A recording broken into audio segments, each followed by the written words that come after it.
Please subscribe Tito Manny Vlog.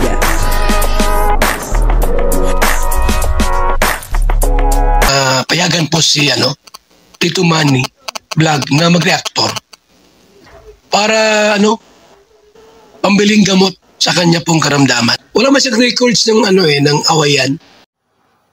Yun po kahit na si Kalingap Dan ay talagang bagong opera ay nagawa pa po niyang ipagtanggol itong si Joy Diwata, ganun po ka-importante sa kanya itong si Joy Diwata, Siyempre si Joy Diwata naman po ay labis ang pag-aalala sa kanya, po. Papanoorin po natin yung video at bibigyan po natin siyempre ng kaunting reaction. Pero bago po yan, ako muna po bumabati sa inyong lahat ng magandang umaga, magandang tanghali at magandang gabi sa inyong lahat mga kapatid. Saan man kayo ng panig ng mundo naroroon ngayon ay mag-iingat kayo palagi at pagpalain kayo ng ating Panginoon. Maraming salamat din po sa patuloy na tumatangkilik sa aking YouTube channel at nanonood sa aking video reaction. Patuloy lang po natin suportahan sila Kuya Bal Santos Matubang, Kalingap Rab, at Edna Vlog, Jack Tapia, at syempre yung mga kasamahan po natin sa Karepa, Ganun din po yung mga Kalingap partner na charity vlogger. Ito po yung video na kung saan ay ipinagtanggol ni Kalingap Dan si Joy Diwata. Sabi po niya at ang kabuuan po ng video ito ay mapapanood po natin sa YouTube channel ni Kalingap Dan. Siyempre yung isa sa pinaka sa atin nag-aalala. Si Joy nag-message na naman sa atin kagabi na ngamusta. Simple lang naman yung message ni Joy. Kinamusta niya tayo kagabi. At sabi niya, kung nakauwi na daw ba ako, nakalabas na ba ng ospital, yun, buti naman daw. At sabi niya, magpagaling lang tayo dahil syempre gusto niya din na bumalik tayo sa dati. Yun, sabi niya, pasensya na daw na hindi siya nakabisita. Sabi ko naman, okay lang yun. Sabi ko, pinagtanggol lang kita sa vlog ko, sa mga nang babash sa'yo. At yun, thank you naman daw. At sabi niya, magpagaling na daw ako kasi magbabagyo pa kami. Kaya nga, sayang. Sabi ko naman, pag kaya, isasama ako dahil gusto ko rin magkaroon ng memories ang Danjoy sa Baguio. Vlog, di ba? Marami rin po mga Danjoy supporters na matutuwa pag natuloy yun. Kaso nga lang, ito sa nangyari sa atin. Baka hindi muna. Pero sayang, gusto ni Joy na makasama tayo. Siyempre gusto ko rin po makasama dun at magkaroon ng Danjoy sa Baguio, Danjoy episode sa Baguio. So ayun, share ko lang po yun dahil nakakatuwa. Mas lalo tayo ginaganahan, siyempre mas lalo tayo mas mapapabilis ang ating pag-recover pag ganyan yung magsusuporta sa atin, di ba? Yan po napanood po natin yung video, At ito nga po ay nakalabas na ng ospital itong si Kalingap Dan, Buti naman at nakalabas na po ng ospital itong si Kalingap Dan, Kasi siyempre marami po nag-aabang talaga doon po sa kalagayan ni Kalingap Dan. Kasi siyempre ay medyo delikado po yung naging lagay ni Kalingap Dan, Yung minor operation ay naging major operation na daw po, sabi ni Kalingap Dan, kasi parang may nakita pa pong ibang problema doon sa loob ng kanyang tiyan, sa halip na yung alis na yung bukol, ay mayroon pa pong isang naging parang nakita ng mga doktor na problema.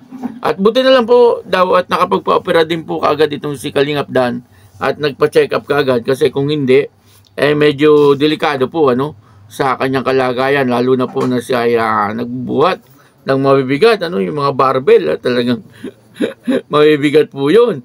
Kaya medyo delikado daw po yun, Kaya sa ngayon ay maraming salamat kasi si Kalingap Dan ay nasa bahay na, Siyempre dapat po nating ipagpasalamat yan sa ating Panginoon, po.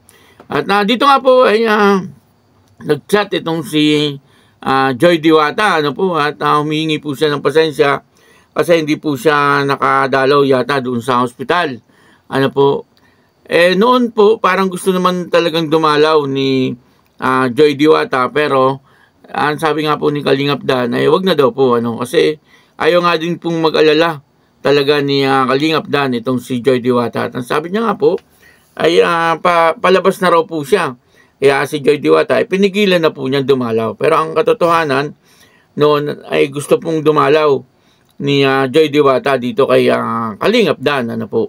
At ang isa pa po ay parang may mga nambabas kay Joy Diwata kasi hindi man lang daw po nakita o dumalaw man lang kay Kalingap Dan doon sa hospital.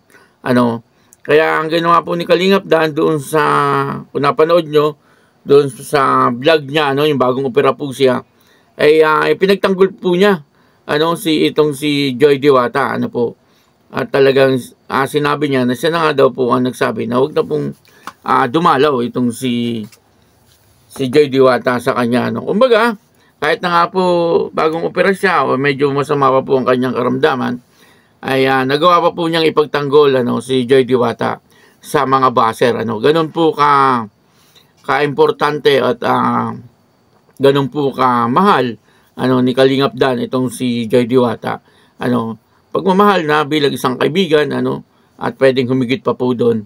Kaya ayun, dito po ay nakita po natin na si Joy Diwata naman ay labis naman po ang pag-aalala. Katunayan nga po niyan ay nag-chat nga po si Joy Diwata dito kay Kalingap Dan. At tinatanong na kung kamusta na daw po itong si Kalingap Dan at kung maayos na daw po ito. At ang gusto nga po ni Joy Diwata sana ay makasama po sa Baguio. Silang dalawa. Kaya lang siyempre si Kalingap Dan sa ngayon ay hindi pa po natin alam kung makakasama po siya o hindi kasi siyempre sa kalagayan po niya. Pero ang sabi po niya ay talagang gustong-gusto daw po niya na makasama. Para sa akin ay kung hindi pa kaya ni Kalingap Dan ay wag na muna. At magpahinga na muna siya hanggang sa siya po ay lubusan ng gumaling. Kasi siyempre baka mamaya mas lumala yung kanyang kalagayan. Ibig sabihin delikado kapag yung pong inoperahan sa kanya ay bumuka. Kasi sariwa pa yun medyo delikado. Mas maganda po siguro yung magpahinga muna po siya. Sabagay ay maganda rin kung makakasama po siya doon sa Baguio. Kaya lang siyempre ang inaalala po natin dito yung kalagayan po ni Kalingap Dan. At siyempre yun din po ang inaalala ni Joy Diwata, yung kalagayan po ni Kalingap Dan. At sabi nga ni Kalingap Dan, kung kakayanin daw po niya ay sasama daw po siya. Kasi siyempre marami nga naman ang matutuwa na mga followers ng Dan Joy. Yung mga nag-aabang sa mga ganyan. Kasi medyo maganda nga naman yun kapag si Kalingap Dan at saka si Joy Diwata ay nagkasama sa Baguio. Kaya lang, siyempre unawain po natin yung kalagayan po ni Kalingap Dan. Mas maganda po yung sa ngayon ay magpahinga muna po siya. Siguro kapag kaya na po niya, yun, pwede na po yun. Nandyan lang naman po yung Baguio pwede naman po silang pumunta doon ni Joy Diwata. At yun na nga, dito ay labis-labis ang pag-aalala ni Joy Diwata kay Kalingap Dan. At si Kalingap Dan naman po ay yung thumbnail natin na kahit na nga po nandun sa hospital at bagong opera pa lang siya ay nagawa pa rin niyang ipagtanggol si Joy Diwata doon sa mga baser. Kaya yun, maraming salamat po sa inyong lahat.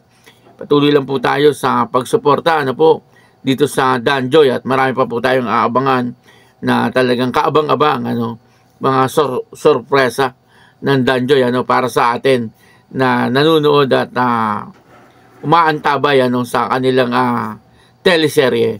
Ayun po, maraming salamat po. Ako po si Tito Manny Vlog na nagsasabing God bless you all. Diyos mabalik.